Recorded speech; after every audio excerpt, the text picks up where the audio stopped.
আল্লাহ নবী মুসা আলাইহিস সালামের নাম আপনারা শুনেছেন। পয়গম্বর মুসা আলাইহিস সালাম আল্লাহকে ডেকে বলে, আল্লাহ আমারে কি জান্নাত দেবেন? আল্লাহ বলে, কি ব্যাপার, এত বড় একটা পয়গম্বর তুমি কেন জান্নাত দিব না? অবশ্যই আমি আল্লাহ তোমারে জান্নাত দিব। পৃথিবীর সকল নবী জান্নাতি, সুবহানাল্লাহ বলে। আল্লাহ নবী মুসা ডেকে বলে, আল্লাহ জান্নাতে আমার প্রতিবেশী কে হবে জানতে বড় মনে চাই। কারণ প্রতিবেশী যদি ভালো হয় বসবাস করে শান্তি পাওয়া যায়। জান্নাতের প্রতিবেশী তো কখনোই খারাপ হবে না, কারণ জান্নাত মারামারি করার জায়গা না, হিংসা বিদ্বেষের জায়গা না। কিন্তু এই দুনিয়ার জমিনে দেখেন, এক প্রতিবেশী আর এক প্রতিবেশীর সাথে হিংসা আছে না নাই, ঝগড়া আছে না নাই। হয়তোবা এক প্রতিবেশী আর এক প্রতিবেশীর বাড়ির ধার দিয়ে রাস্তা দিয়ে হেঁটে যায়, একটু 19-20 হয়ে গেলে, একটু ঝগড়া লাগলে দেখবেন সর্বপ্রথম আগে ওই রাস্তা বন্ধ করে, রাস্তা ব্যারিকেড দিয়া বলে, আমার সাথে ঝগড়া কইরা আমার রাস্তা দিয়ে হাইটে যাবে, এই যে রাস্তায় ব্যারিকেড দিলাম এখন মাথার উপর দিয়ে হাইটে যাও। ভাই ঝগড়া করে কি না? কিশোরগঞ্জ অবশ্য এগুলো নাই, এলাকায় এগুলো ঝগড়া নেই। বাড়ির ধার দিয়ে একটু পানি নামে, বৃষ্টির পরে পানি নামে না, ওইটা বন্ধ করে দেয়। রাগ করে কলা বাগান কাইটে দেয়, পেঁপের বাগান কাইটে দেয়, রাগ করে পুকুরে বীজ দিয়া মাছ মাইরে ফেলে দেয়। এরকম ঘটনা আমরা পেপার পত্রিকায় দেখি না মাঝে মাঝে।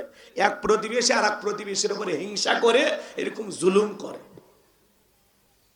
সম্মানিত ভাইয়েরা আমার, প্রতিবেশী যদি দুনিয়াতে ভালো হয় বসবাস করে মনে হয় জান্নাতের আরামায় এসে আসি, আর প্রতিবেশী যদি হিংসুটে হয়, খারাপ হয়, বাজে আচরণ করে, মনে হয় দুনিয়াতে জাহান্নামে আসি।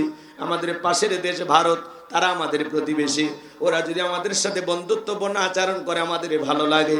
কিন্তু পাশের দেশের মানুষ যদি আমাদেরকে শত্রু মনে করে তাহলে বসবাস করে শান্তি পাওয়া যায় না। ভারত বন্ধুত্ব দিলে বন্ধুত্ব আমরা মেনে নেব, কিন্তু ওরা যদি প্রভুত্ব ফলাইতে চায়, দাদাগিরি দেখাইতে চায়, বাংলাদেশের মানুষ ভারতের গোলাম হবে না, আমেরিকার গোলাম হবে না, বাংলাদেশের মানুষ একমাত্র আল্লাহর গোলাম। আমার ভাইরা চলুন সামনের দিকে যাই। আল্লাহ ডেকে বলে, পয়গম্বর জান্নাতে তোমার একজন প্রতিবেশী হবে। দুনিয়াতে বর্তমানে একজন কসাই, সে পয়গম্বর ডেকে বলে, আল্লাহ দুনিয়াতে এত মানুষ থাকতে একটা কসাই কেন আমার জান্নাতে প্রতিবেশী হবে জানতে বড় মনে চায়।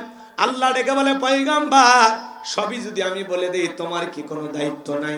যাও তুমি চলে যাও। পয়গম্বরকে আল্লাহ তাআলা জানিয়ে দিলেন। এইবার পয়গম্বর সেই বাজারে চলে আসলেন। বাজারে আসার পরে দেখলেন, সংক্ষিপ্ত করে বলতেছি, লম্বা ঘটনা। কসাই গোস্ত বিক্রি করে বাড়ির পথে রওনা করেছেন। নবী মুসা আলাইহিস সালাম ডেকে বলে, কসাই আজকে যদি আমি তোমার মেহমান হই তোমার বাড়িতে, তোমার কি কোনো আপত্তি আছে? কসাই ডেকে বলেন, আমার কোনো আপত্তি নাই, আলহামদুলিল্লাহ। এই কথা বলে নবী মুসা আলাইহিস সালামকে নিয়ে চলে গেলেন। কসাই সুন্দর করে গোস্ত রান্না করার পরে তার জনম দুঃখিনী মা, চোখে দেখতে পারে না, অন্ধ মানুষ, সুন্দর করে গোস্তগুলো তুলে তুলে মার মুখে তুলে তুলে খাওয়ায়। দুঃখিনী মা খাবার খাওয়া শেষে আল্লাহ তাআলার কাছে দুহাত পেতে দোয়া করে বলে, আল্লাহ এই জামানার নবী মুসা আলাইহিস সালাম যেই জান্নাতে থাকবে, আমার সন্তানটাকে তুমি একই জান্নাতে কবুল করে নিও। এইবার কসাই যখন চলে আসছেন, নবী মুসা ডেকে বলে, একজন মহিলা কণ্ঠে আমি দুয়ার আওয়াজ শুনতে পাইলাম। মহিলাটাকে কসাই ডেকে বলে, আপনি মনে কিছু নেবেন না, ওইটা আমার মা।